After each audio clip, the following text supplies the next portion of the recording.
I started working at Shadow back in 1999 for Rina and Devin Shaw, and I've learned a lot about tea, basically starting from then. I was working then part-time while I was going to school for an electrical engineering, but apparently I changed my whole plan and it became tea engineering. Well, Chado is a Chinese and a Japanese word which means the way of tea. Cha means tea and Do means the way. If you put it together, which means the way of tea. Well, tea was first discovered in China by a Chinese emperor, Chen Yu, and he was boiling a pot of water near the shrub, and the tea plant just actually fell into his pot. He happens to drink that brewing, and it gave him some sense of stamina or yeah, it perks him up. correct. Well, then after that, he was taken to India by Prince Bodhidharma, which he was meditating for, he was on his 7 years of meditation. While he was meditating, after the 5th year, he felt pretty much drowsy and tired. Apparently, he started chewing on a leaf, and that leaf happens to be a tea plant, so it kept him up and made him keep his promises. So tea was then discovered basically by, it was taken from China to India by Prince Bodhidharma. Then it started traveling to Scotland, then England, then to different parts of the world. Now at this time there are at least 2,000 different countries that are growing tea. Just basically to grow tea you need a very the topography would be more like a lot of rainfall, high altitude between 3 to 6,000 feet, a lot of wind.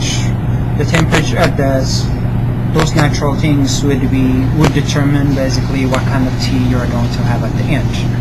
Each region or each region that grows tea could determine whether to make a white.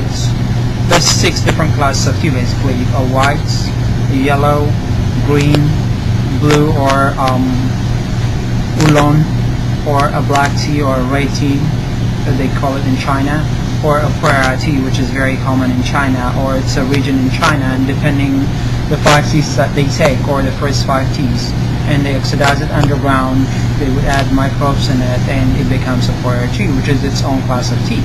Then you have, those are all Camellia sinensis, or the plant would be just like this one here. It would grow like any other plant. This is beautifully picked oolong tea, which we call here a milky oolong. You could actually see the whole leaf. So basically the person that's cultivating the tea or harvesting the tea would determine whether to make a white tea, a green tea, oolong, black, or pu'er tea. You were saying something that some people, some tea, they only pick the tip of it, and then some. Right. When you pick tea, basically you have 3 ways of picking the tea. The first way of picking the tea, which most of the time they use it on high-end black tea or on high-end tea generally, and on most of the white tea, like this one here, silver needle, which is at the very tip of the plant before the tea leaves start opening up. That's supposed to be the flavorful or the very mature part of the plant, and that gives the tea a lot of flavor, as well as it's very labor intensive to pick. Let's say a pound of tea, they have to pick from 8 to 10,000 leaves of this size. And there's actually, once they pick the tea leaf, there is also another process of involving what to do with it, which is once they pick the tea, they could change this tea leaf into a black tea, a green tea, or an oolong, depending on the process that they take. So that's imperial way of picking the tea, the very tip of the plant. Then they have two leaf and a badge, which is the two adjacent leaf and the badge would make a fine way of picking the tea. And the third way of picking the tea would be as the tea plant grows, you would have the very tip of the plants, two adjacent leaves, 3, 4, 5. Basically, they would just pick the 5 leaves or the 6 leaves all together. Most of the time, they use that for in making an oolong tea.